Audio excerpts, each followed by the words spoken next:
take off this jacket, you know. In this video, I talk about the 2000 Royal Rumble.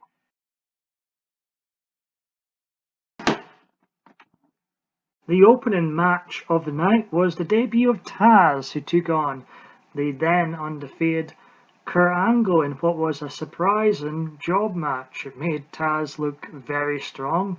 He looked like a main event WrestleMania contender here in this first match of his in the WWF. Taz was the guy in ECW. He was like the Stone Cold of ECW. Kurt Angle looked like a jobber at the end of this match, and it derailed his push, and his believability kind of went out the window. But a surprising and shocking start to the Royal Rumble. The second match was the first ever tables match, tag team tables match, apparently. I've not researched this to find out if it's true or not. I couldn't care less, to be honest. But it was a very hot second match of the night between the Hardy Boys and the Dudley Boys. This was during a time where these type of stunt show type matches weren't overproduced, and it was, you know, they're more memorable because we had never seen action quite like this before, and it was fast paced, it was hard hitting. Jeff Hardy's Swanton Bomb onto Bubba Ray Dudley through the table in Madison Square Garden was a sight to see. So, you know, the opening of the show, first two matches, the shocking start with Taz and Angle, and then this very good tag team table stunt show between the Dudleys and the Hardys was arguably one of the best, if not the greatest, opening to a pay-per-view ever. What WWE theme am I dancing to in this clip? Next up was the swimsuit contest that featured Ivory, who came out wearing a yellow fleece, my kind of woman there. Terry, Jacqueline, Barbara Bush, I don't think she's related to the Bush family, Luna, the Cat, and Mae Young. You ask anybody, if you mention the Royal Rumble 2000 to a very casual wrestling fan, or even someone who's not even a wrestling fan at all, and that they've seen this show or remember this show from the past, the first thing they will mention is Mae Young.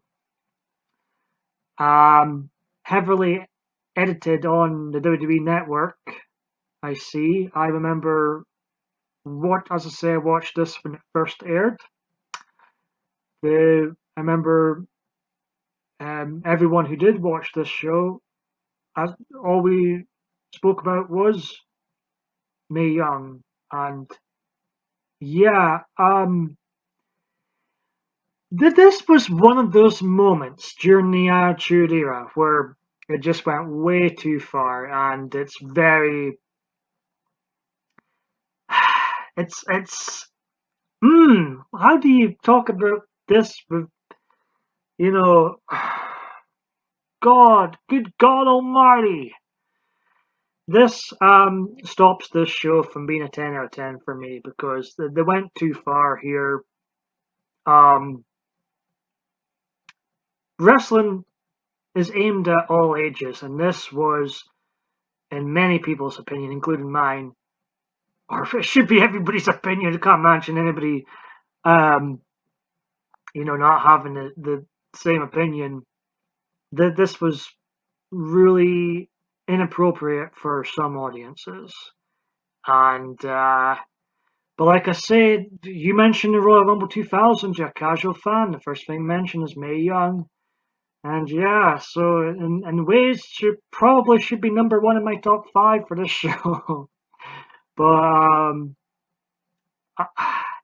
yeah, very memorable for right or wrong reasons. Moving on to the triple threat match for the Intercontinental Championship between Hardcore Holly and co-champions Chris Jericho and China. This and the fourth match of the night, which pitted the New Age Outlaws against the APA, were both forgettable. I didn't like the whole co-champions Intercontinental gimmick with Chris Jericho and China. I thought it was garbage. I didn't think they had great chemistry together. They had a program for a long time with each other, but I didn't think it was all that good. And Hardcore Holly shouldn't be in the Intercontinental Championship picture. He's opening man match as far as I'm concerned. And as for a very forgettable tag team championship match, I forgot this match was even on. I forgot actually both matches were on the show. Before we get to the poster main event here. Well, I was listening to Turn It Up. I was dancing to Turn It Up earlier. That was the wrestling theme I was dancing to, Bailey's Turn It Up. The poster main event for the Royal Rumble 2000 was between Triple H and Cactus Jack Mick Foley for the WWF Championship. It was a street fight. It was one of the greatest matches ever. Definitely one of Triple H's best performances, and Cactus Jack's. Mick Foley made Triple H a credible main eventer here. And yeah, it was that damn good. And I'm by no means a Triple H fan, but give the devil his due here. The actual main event was the Royal Rumble match itself. The participants included D'Lo Brown, Grandmaster, Mosh, Christian, Rikishi, whom had one of the most memorable performances in this Royal Rumble match. I enjoyed his dancing with Scotty 2 Hotty and Grandmaster here. Steve Blackman, Viscera, Big Boss Man. I'm a Big Boss Man mark, but he got pretty much buried by The Rock in this match. Big Boss Man seemed to be disrespected quite often in the Attitude Era. Test came in number 10. The British Bulldog, Gangrel, Edge. Bob Backlund made an appearance. It was a great moment in Madison Square Garden to see the surprise return of Bob Backlund. Chris Jericho was also in this Royal Rumble, along with Crash Holly, China, Farouk, Road Dogg, Al Snow, Val Venus, Prince Albert, Hardcore Holly, eventual winner, The Rock, Billy Gunn, the real winner, Big Show, as The Rock's feet were clearly on the ground when he was attempting or did eliminate the Big Show, but his feet hit the ground first clearly. It was so obvious. Anyways, the Big Show, Bradshaw, Kane, the Godfather, and X-Pac. Not the best Royal Rumble match technically, but a pretty memorable one. The Rock looked very strong here. But yeah, overall, I think this is one of the most memorable pay-per-views ever, with solid matches between the Hardy Boys and Dudley Boys, and Triple H and Cactus Jack. A memorable Royal Rumble match, but I much prefer like the 2001 Royal Rumble, which I'll get on to sometime. Yeah, 9 out of 10 show for me, and here is my top 5 for the show. In 5th place, Bubba Ray Dudley. 4th place, Jeff Hardy. 3rd place, the 2000 Royal Rumble winner, The Rock.